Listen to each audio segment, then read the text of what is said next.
Good morning.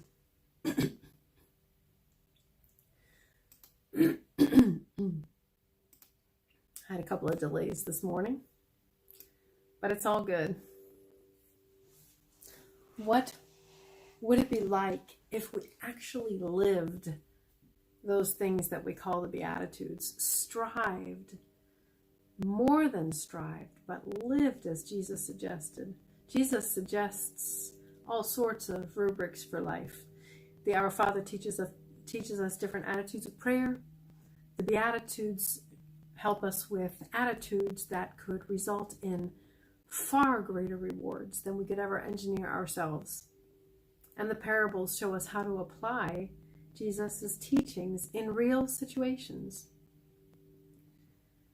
Maybe we think that a world filled with super or uber good people or Jesus fanatics would be overwhelming, too much to take in. But I've seen in my own experiences what this would be like. As a child in a troubled family, I experienced real love, real fellowship in Christian community. It saved me from despair. As an adult, I participated in a Christian community where I experienced what it meant to have a life centered around generosity and service and virtue. And in my local community now, my local parish community, I enjoy all the different groups in the church. Each of them are a group of people of one mind, desiring to serve in one way or another, desiring good for the parish, desiring good for the community.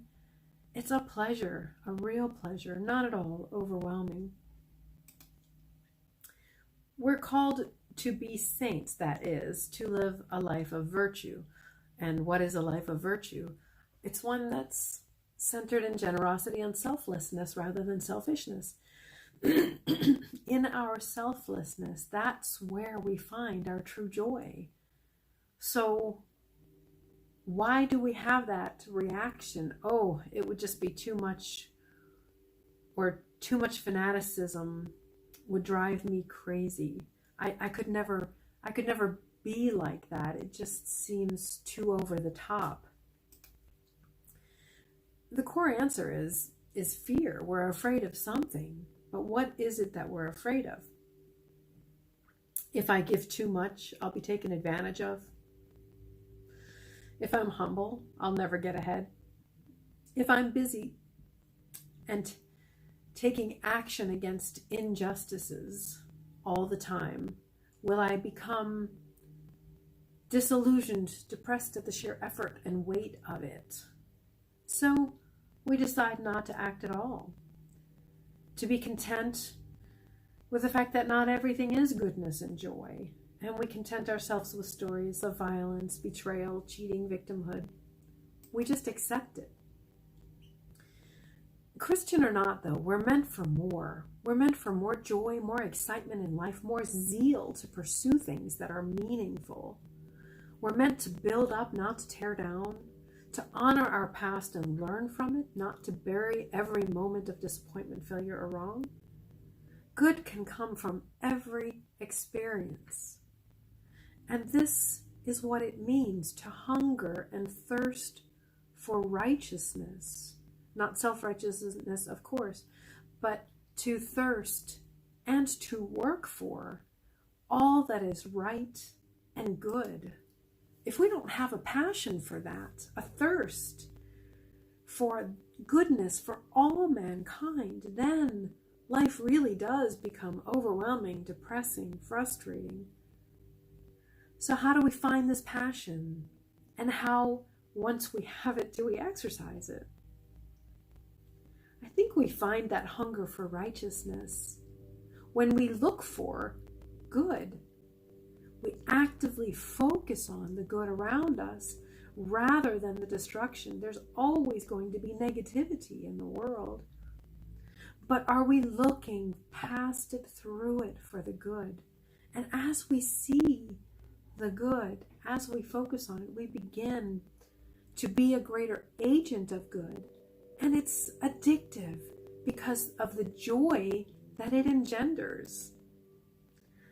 then we can look at the destructiveness or the negativity in the light of the possibility of goodness, and we truly begin to desire that goodness and hunger for it. Now, how we act on that zeal depends on our situation.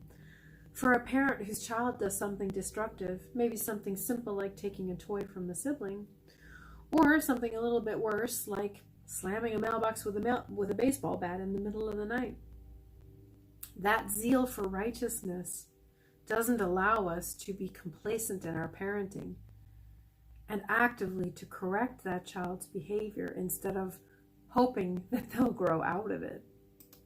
In the workplace, a hunger for righteousness might manifest itself in striving for excellence for the company. I mean, most companies offer something that's valuable, something that's needed, or maybe driving company morale or team building so that people have a greater participative nature in the workplace, or standing up when something doesn't seem right in the office. All of those are ways in which we can hunger and thirst and exercise our zeal. In public outcries, maybe we strive to gather a group to stand in defense of something, in defense of some injustice, or in defense of an object that might be the target of vandalism, or join a group that encourages life actively rather than abortion. People really do want good. Many are disillusioned, sad, and overwhelmed because they don't experience anyone in their circle fighting for good, for even their good. So let's do it. Let's take just one action today for the good and another tomorrow that brings about something good. And slowly, as we do this day by day, we'll begin to crave and hunger for more and more. And others will catch on around us, and the movement of good will grow. And it'll fill our lives and the lives of others with joy and with wonder. So be safe and pray well, and be sure to check the comments or the description to find today's song pick, which I actually haven't picked yet, so it'll be a little while. But do leave a comment and share so that our streamers know people are watching. Blessings abound.